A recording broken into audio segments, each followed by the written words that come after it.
at art school, I wasn't. It was more in line with what students were doing at the time, which was things with plates and wooden boxes, and very conceptual and minimal. And then when I left art school, I had done a little bit of experimentation with video at art school, and I thought about becoming a filmmaker. And I was thinking of applying to the National Film School.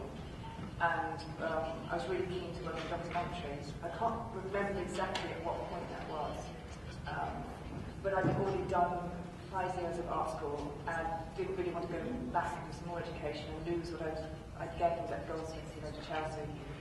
So I started doing some videos. I was doing some vox pop with people on the street, asking them questions like why they like London.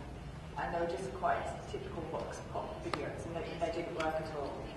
And then, by chance, I was thinking of maybe having a piece of paper and getting people to write down something. And it's one of those ideas I didn't know if it was good or bad.